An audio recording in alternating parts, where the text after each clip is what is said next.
Hi everybody, my name is Jim and welcome to a brand new episode of Make Do Mondays.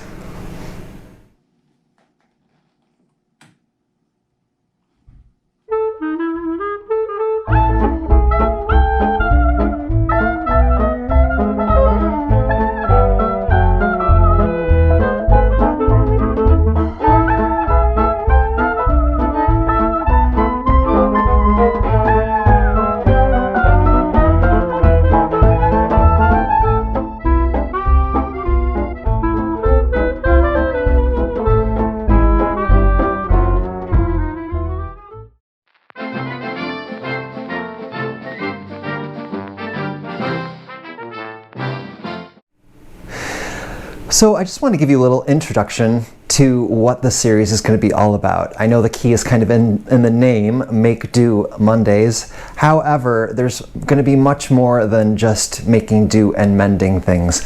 I've been collecting all sorts of authentic pamphlets and just these wonderful books. I even got this wonderful wartime guidebook, a very thick volume. All of these are original from the time. And there's all sorts of tips and tricks and things like that.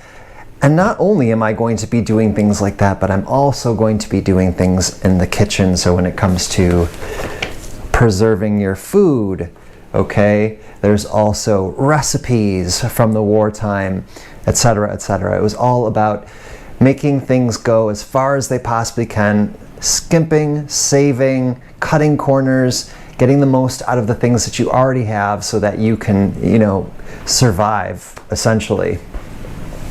So that's kind of what this channel is all about. And,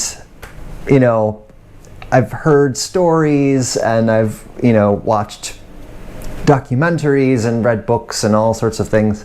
It wasn't always, again,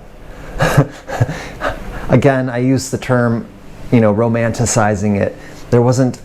It wasn't all fun and games. There were a lot of things that were going on, even the simplest of things back then that were, we take for granted today because of technology and everything else. So, for example,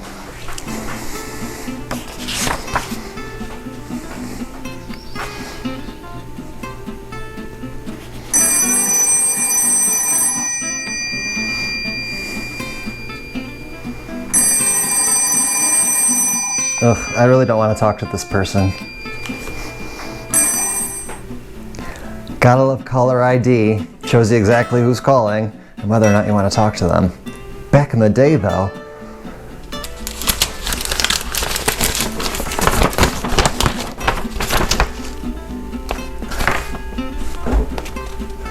Honey, did you see this bill? Yeah, it's completely wrong. I'm just gonna give them a ring.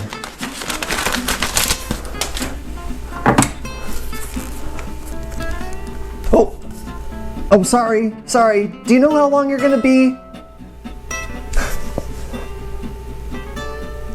I beg your pardon.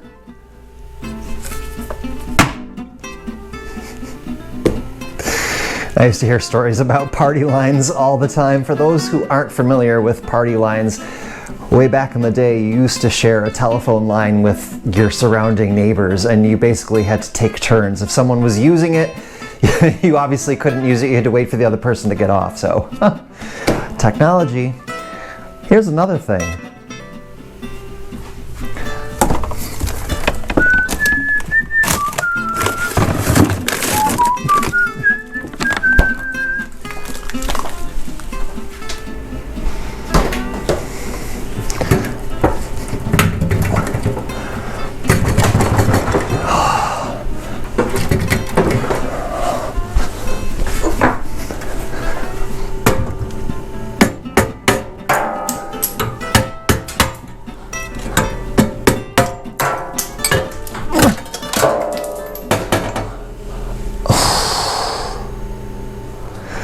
Now, I guess I'm a masochist when it comes to that refrigerator with the tiny little cubicle freezer in there, because yes, it does ice up rather quickly, and yes, I have to defrost it about twice a year. So those are just little examples of things, you know, that people back then needed to deal with on a regular basis versus, you know, what we deal with here with modern technology. So anyways, my first make, do, and mend video has to do with soap. Soap is something that we use all the time. We don't really think about it, okay? I am not a liquid soap user. So when it comes to hand soap, when it comes to soap in the shower, I am primarily a bar soap user. And you know, you always, for those bar soap users or people who have used it before, you get down to that tiny, tiny little nub, and then there isn't that much that you can do with that little nub except, you know, discard it and start a fresh bar. I never, ever discard the nubs, ever. Because it's soap, it's good soap, you can use it. So why wouldn't you? So I'm going to show you my nubs. That's a horrible thing to say. I'm going to show you my little pieces of soap, okay? I'm going to show you how you can use them and turn them into, you know, usable bar soap once again.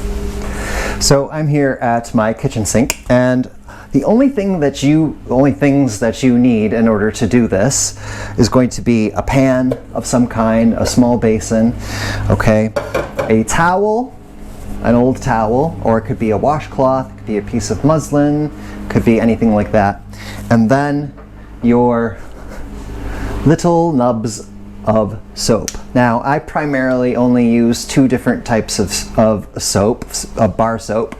I use a highly moisturizing soap during the kind of the dry months of the year, okay? Late autumn, all during winter, and then early spring. And then I switch to another soap that's not so moisturizing because I have really greasy skin. So I make it a habit to hold on to the small pieces. Actually, it's kind of disturbing, this. And I haven't, this is the perfect opportunity for me to do this as I'm showing and sharing with you, but I have a whole container of them. So that's a lot of soap that's not being used that could be used, okay?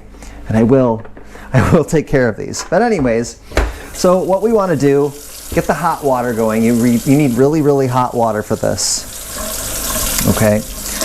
And it takes just a minute. Now, my tap water, when it gets hot, is really hot, like almost skin off the bone hot. If your water does not get that hot, you may want to, you know, throw it over onto the range for a couple of minutes, or, you know, if you're not using a metal pan, if you're using a plastic container or something like that, it might be a good idea to perhaps put some in a kettle and warm it up, okay? So I'm just going to fill this up. And then what I'm going to do as this is filling up is I'm going to wet the towel. Okay? That's kind of an important step. If you don't wet the towel first, it's not going to work as well. Okay. Now the towel is up to temperature. Hot, hot, hot. Okay. Got my basin of water. Take your nubs. I should really come up with a different word. Take your slivers of soap, okay, and stack them, okay, so they're all facing the same way. I just do this to make it, you know, neater. And then what you're going to do is you're going to wrap up the soap in the towel, okay. Make sure it's secured. You don't really have to do anything really, you know, let's just make sure that they're all stacked. There we go. We're going to be twisting this at the end to bring all the pieces together. Okay, so then all you do is you drop the soap in the towel in the hot water, and we're going to let it sit for a couple of minutes, okay? Times may vary based on how much soap you're using, how big the slivers are versus how small they are, etc. So I'm going to let this soak for a couple of minutes, and then we'll come back and I'll show you what we're going to do with it, okay? Okay, I've let this soak for a couple of minutes. All right, what we want to do is we want to make sure the soap becomes softer, okay? And I can feel it's already feeling a little bit soft. Now, once you pull it out, give it a twist, okay? And we're gonna have some suds starting to form. So you're twisting the end, okay? This end is where the soap is. Twist it hard, okay? And then I'm gonna soak it again, okay? This is a bit of a process. If anyone's wondering what type of soap I use, well, for all of the American people out there, perhaps you know their little saying, before you dress. Okay, let's give this another couple minutes. I have to say, this is a very pleasant smelling job to do. Okay, I'm gonna give it a twist. Oh yeah, this is the stuff right here. Okay, let's take a look at what we got.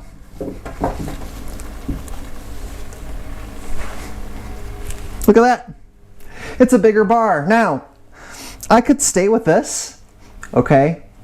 This would totally work. However, I'm gonna see if I can add to it, because I'm greedy. No, because I have more than enough to deal with. So I'm gonna add 3 more slivers to this mixture, okay? And I'm gonna go through the same process again. All right, secure it into place. Give it a soak. All right, I've given it a good soak. I'm gonna give the final squeeze. Keep that twisting action going, okay? That really pulls everything into place. Okay, let's see how we did. Now that is a bar lump of decent soap that I can get a lot of washes out of. Very, very happy. So look at that. What did I put in there? 6 little nubs, and I have a full bar that I can use. Okay, I've got one more tip to show you. So when I receive a bar of soap that I purchase at the store, I get it in a box. And not only does it come into, a cardboard box like this, usually waxed lined, but then it comes as a part of a larger package, which is wrapped in plastic. So, really wonderful thing that you can do in order to save more soap. And it's really, really simple. Open the package, take the bar out, okay? And leave it out. Leave it out for at least a couple of weeks. When the soap is produced and they put it inside of the boxes and then they wrap it up in plastic, and it doesn't matter, it could be any form of bar soap that you get, even if it's a homemade soap. Take it out of the package and let it sit for a couple of weeks. It will continue to dry and it will continue to cure. And the drier the bar of soap is, doesn't make it any less effective, okay? But the drier the bar is, the longer it will last. That is the truth. So anyways, this is one of my warmer, greasier bars, okay? My summer bars. And this is a brand of soap that I've been using all of my life. My mother used the soap when I was a kid, so that's what I use now.